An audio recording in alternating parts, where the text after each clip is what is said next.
Assalamualaikum warahmatullahi wabarakatuh. Perkenalkan, nama saya NS Muhammad Fauzi, SKET MKET, dosen tetap pada program studi S1 Keperawatan Fakultas Keperawatan Kesehatan Masyarakat Universitas Prima Nusantara Bukit Tinggi. Izinkan saya menyampaikan pembuatan video pengajaran merupakan bagian dari proses sertifikasi dosen tahun 2005. Khususnya untuk mendokumentasikan dan menyampaikan kinerja saya dalam bidang pengajaran.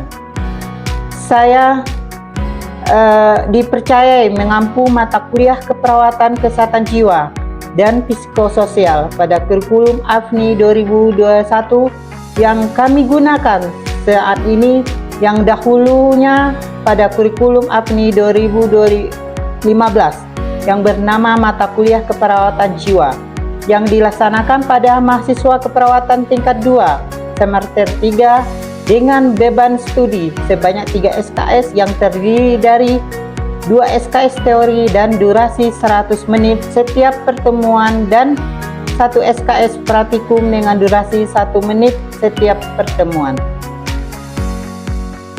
Keperawatan kesehatan jiwa dan psikososial adalah cabang ilmu keperawatan yang berfokus pada keperawatan individu dengan gangguan mental, emosional, sosial.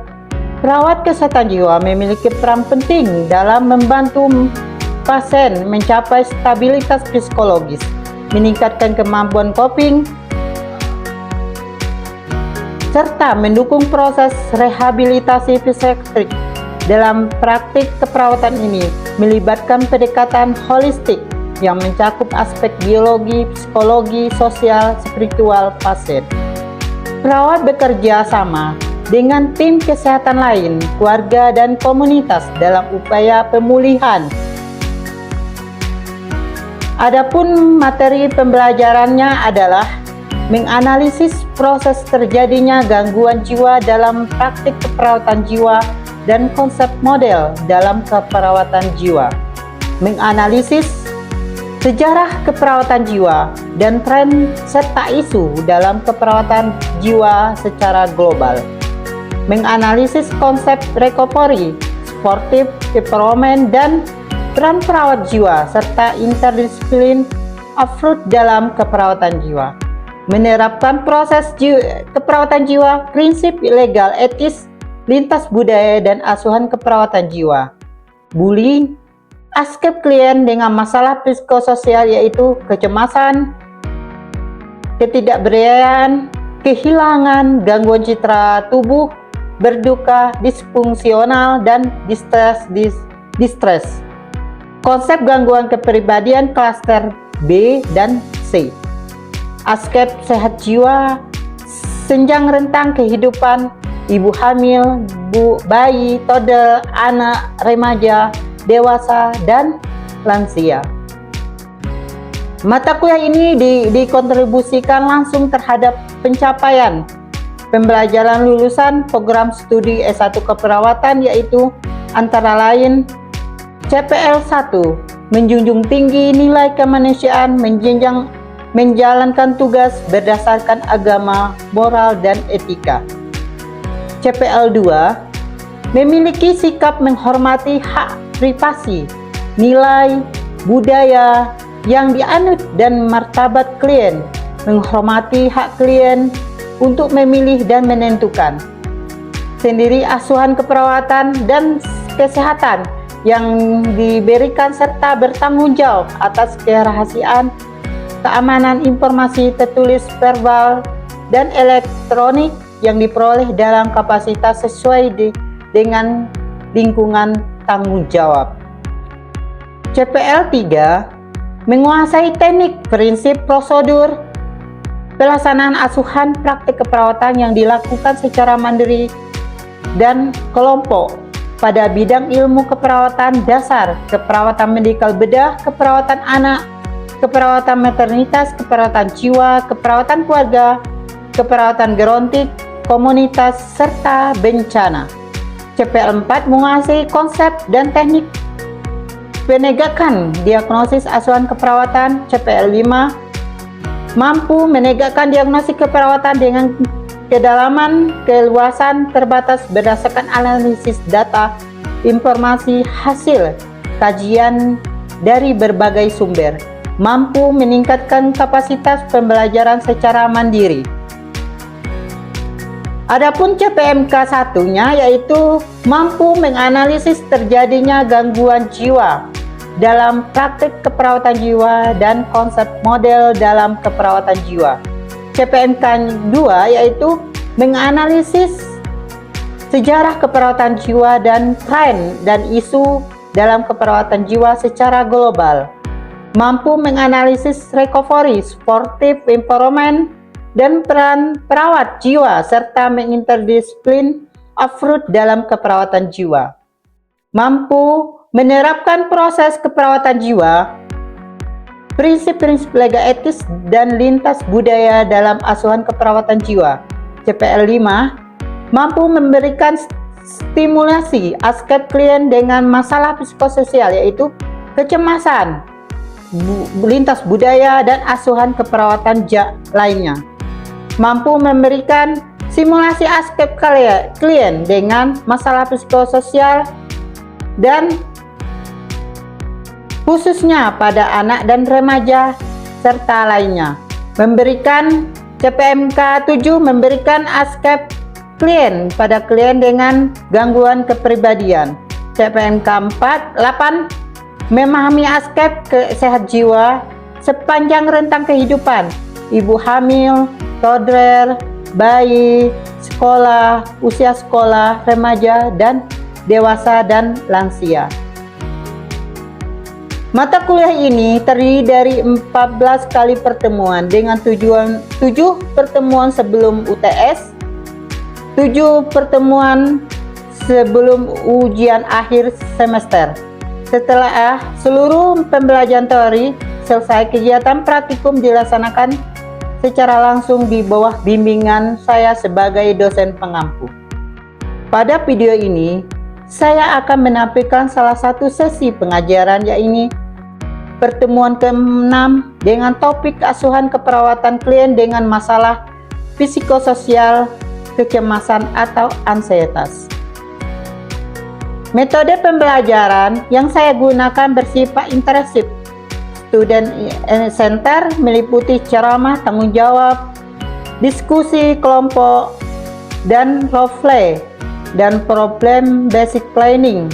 Pendekatan ini dipilih meningkatkan partisipasi aktif mahasiswa dan mendukung pengembangan keterampilan berpikir kritis secara kolaboratif. Evaluasi dalam pembelajaran ini dilakukan secara komprehensif melalui penilaian teori dan praktikum. Penilaian teori ini mencakup kehadiran soft skill, kuis, dan tugas. Dengan komposisi 80% serta UTS dan UAS, masing-masing sebesar 10%, sedangkan penilaian praktikum terdiri dari kehadiran soft skill, tugas mandiri 70%, serta praktik sebesar 30%. Evaluasi keterampilan juga dilengkapi dengan penugasan resume, demonstrasi yang mendukung pencapaian kompetensi praktik mahasiswa. Dalam menunjang proses pembelajaran, saya menggunakan referensi utama dalam berbagai literatur seperti keperawatan jiwa, psikososial pendukung, serta modul dan pedoman dari AFNI, termasuk buku-buku yang terkait keperawatan jiwa, referensi pendukung keperawatan hasil dari penelitian, dan buku saya yang terkait dengan keperawatan jiwa. Demikian pemaparan yang saya mengenai kinerja pembelajaran yang saya laksanakan dalam mata kuliah keperawatan kesehatan jiwa dan psikososial sebagai bagian dari proses sertifikasi saya tahun 2025. Saya berharap video ini dapat menjadi gambaran nyata tentang kontribusi saya dalam meningkatkan kualitas pendidikan di Indonesia, khususnya di bidang keperawatan. Wassalamualaikum warahmatullahi wabarakatuh. Warahmatullahi wabarakatuh. Waalaikumsalam warahmatullahi wabarakatuh. Apa kabar anak-anakku semuanya? Baik, Pak. Alhamdulillah. Baik, hari ini kita akan masuk pertemuan ke-6. Jadi sebelum masuk ke pertemuan ke-6, terlebih dahulu saya absen dahulu kepada anak-anak semuanya. Absen Alia Halvina Putri. Oke, tolong dibesarkan suaranya ya. Amanda absennya sudah saya panggil satu-satu dan juga sudah alhamdulillah kehadiran hari ini hadir semuanya 100%. Jadi sebelum materi dilanjutkan CPMK pertemuan ke-6, sebelumnya saya tanya dulu kepada anak-anak semuanya materi tentang pelayanan kolaborasi, tentang kolaborasi pelayanan kesehatan keperawatan jiwa. Apa itu pelayanan kolaborasi kesehatan keperawatan jiwa? Ada yang tahu anak-anak semuanya? Oke, lanjut. Tolong berdiri. Ayo.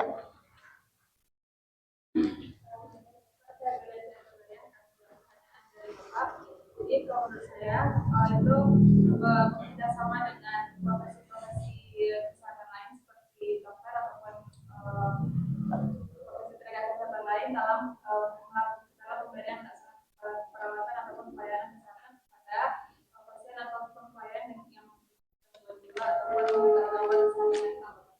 Oke, bagus sekali. Baik, ada yang mau nambahkan lagi? Ada yang mau nambahkan lagi? Ayo. Ada lagi? Oke, lanjut. Tolong berdiri. Perkenalkan, nama saya Yogiano. Saya akan menjawab pertanyaan dari Bapak. Kesehatan jiwa merupakan bagian yang tidak terpisahkan dari kesehatan secara menyeluruh.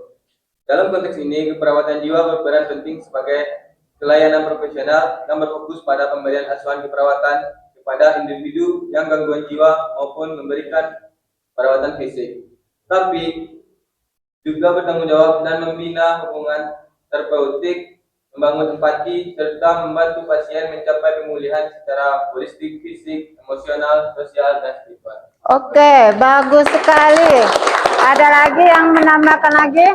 Satu lagi, ayo. Ada yang menambahkan lagi? Terkait materi minggu lalu, pertemuan ke-5. Ayo, ada lagi? Ayo. Oke, lanjut. Perkenalkan, nama saya Firza Baridaya, yaitu dalam praktiknya pelayanan keperawatan jiwa dapat dilakukan di berbagai setting seperti rumah sakit jiwa, rumah sakit umum, puskesmas, komunitas, bahkan di lingkungan rumah pasien. Di setiap setting tersebut, kolaborasinya menjadi kunci dalam memastikan pasien mendapatkan pelayanan yang komprehensif dan berkelanjutan. Oke, bagus sekali. Baik, alhamdulillah anak-anak semuanya berarti sudah paham dengan konsep kolaborasi dalam pelayanan keperawatan kesehatan jiwa.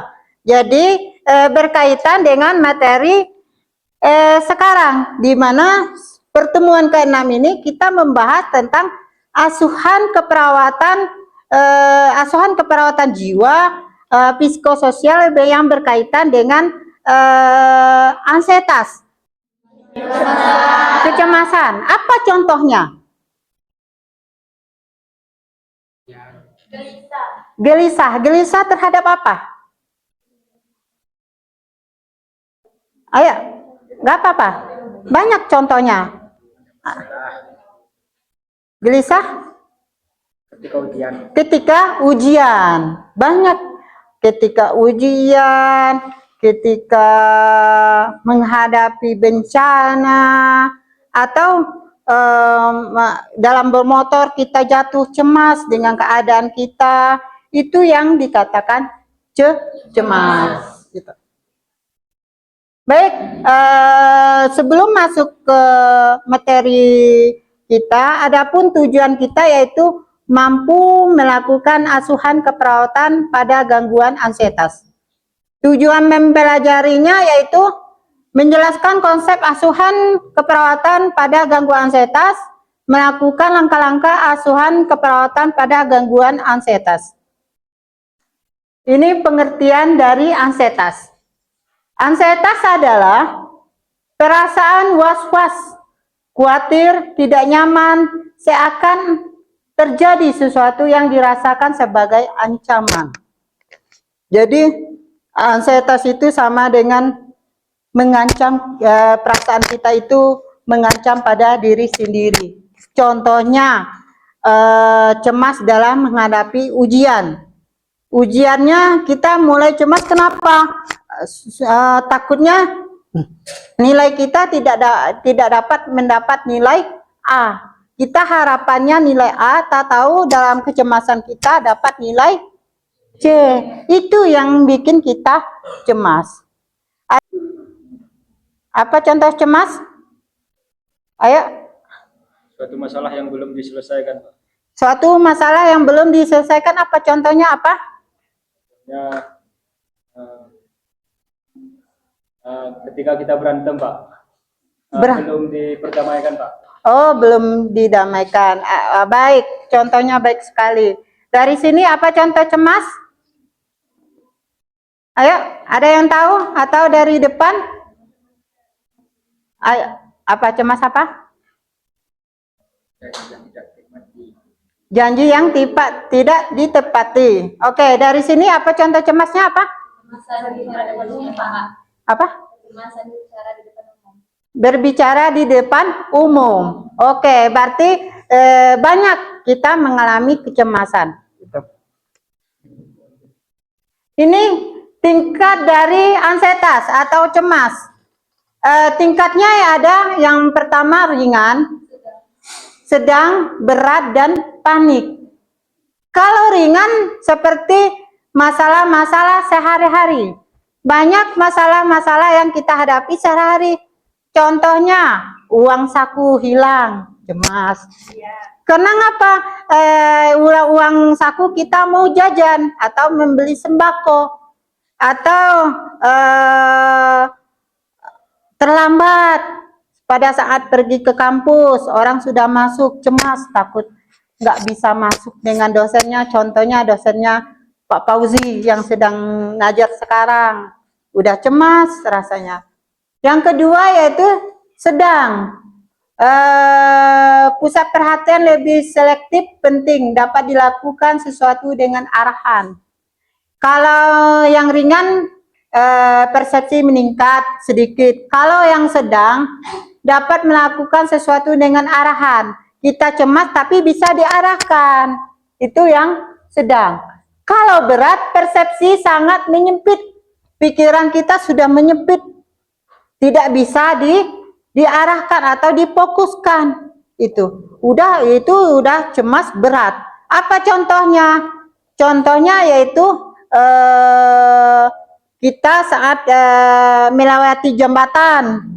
Jembatan itu mau rubuh. Kita udah cemas semuanya.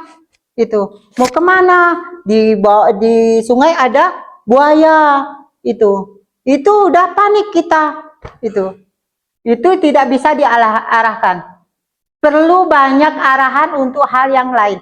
Kalau cemas berat ini perlu diarahkan, harus dibimbing. Untuk panik yaitu kehilangan kendali, aktivitas motorik meningkat, dan persepsi pikiran udah irasional. Ini kalau udah panik kita. Kalau kita udah panik itu udah ada pemikiran kita itu udah kacau balau. Baik, kita lanjut dengan materi selanjutnya, yaitu proses terjadinya ansietas. Proses terjadinya ansietas itu ada beberapa. Yang pertama biologis, psikologis, dan sosial budaya. Dan juga ada faktor predisposisi dan faktor presipitasi. Kalau biologis yaitu riwayat dari keluarga. Kalau kita mengalami ansietas itu banyak sekali dari riwayatnya dari keluarga. Kalau sosial budaya yaitu tidak ada kuat hubungan interpersonal pada masa bayi dan juga kemampuan komunikasi yang rendah. Kalau presipitasinya yaitu perubahan status pekerjaan, fungsi, peran lingkungan, dan sosial. Ini tanda-tanda dari ansietas. Kalau subjektifnya yaitu khawatir, cemas, was-was, takut terjadi sesuatu. Yang objektifnya yaitu yang kita lihat, kognitifnya, emosi, perilaku, fisik, dan sosial. Kalau kognitif yaitu pikiran. Pikiran kita kalau kelihatan tuh berubah. Dan juga kita nggak konsentrasi dengan apa yang kita kerjakan kalau kita lagi cemas. Dan juga emosi kita kadang-kadang kalau kita lagi ansietas, emosi kita itu sangat tidak stabil juga. Ada yang mau marah, ada yang sedih, ada yang ketawa. Itu bawaan dari emosi. Tetapi kalau kalau fisik kita berubah. Otot kita, tangan kita, apalagi cemas dengan keadaan kalau kita bertengkar, yang dibilang oleh Marvin Manik, bertengkar, emosi kita tuh nggak stabil, mau marah semuanya. Perilaku dan juga kalau perilaku kita berubah juga, tingkah laku kita. Kalau di sosial kita nggak mau bersosialisasi kalau kita lagi cemas, panik, nggak mau bergabung baik di keluarga, kelompok maupun di masyarakat. Ini tanda-tanda dari ansietas yaitu pikiran, perhatian kurang, konsentrasi kurang, penilaian kita salah, daya ingat kita terganggu, blocking, lapang persepsi menurun, khawatir, cemas berlebihan, banyak bertanya-nya. Itu dari tanda dan gejala ansietas itu. Sampai di sini ada yang mau ditanyakan anak-anak semuanya? Dari pengertian tanda dan gejala ada yang mau ditanyakan? Tidak ada. Saya ingin bertanya kepada anak-anak semuanya. Saya evaluasi kepada kalian mengenai apa pengertian dari ansietas. Oke, berdiri, tolong berdiri.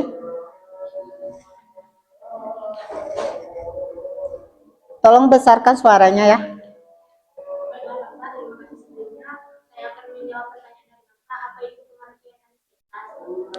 Ansietas yaitu perasaan was-was, khawatir, atau tidak nyaman seakan terjadi sesuatu yang dirasakan sebagai ancaman.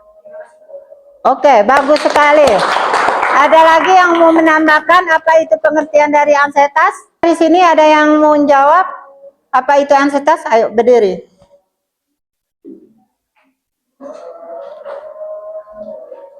Baiklah, izin menjawab Bapak. Ansietas adalah suatu kondisi psikologi yang ditandai dengan perasaan khawatir, takut, cemas yang berlebihan dan tidak dapat dikendalikan. Oke, bagus sekali. Baik, selanjutnya saya ingin bertanya, apa itu tanda-tanda dari gejala ansietas? Ayo. Ayo, ada yang tahu? Ayo sini. Tanda dan gejala ansietas. Perhatian yang kurang, konsentrasi yang kurang, penilaian yang salah, daya ingat terganggu. Oke, bagus sekali. Lanjut, ada lagi yang mau menambahkan apa itu tanda dan gejala dari ansietas? Ayo, oke, tolong berdiri.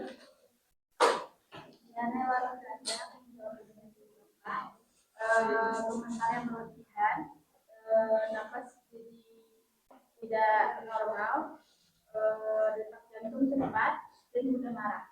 Oke, bagus sekali. Oke. Oke, untuk materi di pertengahan ini sangat bagus sekali dengan dijawab oleh anak-anak.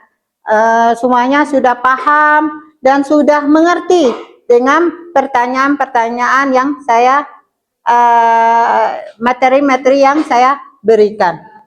Baik, untuk perkuliahan hari ini cukup sekian dari saya.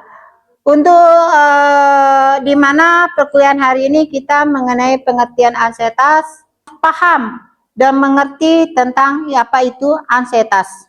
Ansietas adalah perasaan was-was, khawatir, tidak nyaman seakan terjadinya sesuatu yang dirasakan sebagai ancaman pada diri kita sendiri. Itu maksud dari ansietas. Jadi untuk pertemuan ke-6 ini cukup sekian dari saya, dan juga kita lanjut dengan pertemuan ke-7, yaitu asuhan keperawatan psikososial yang berkaitan dengan kehilangan dan berduka. Sekian dulu dari Bapak. Akhir kalam, wassalamualaikum warahmatullahi wabarakatuh. Waalaikumsalam warahmatullahi wabarakatuh. Terima kasih, Pak. Oke, bagus.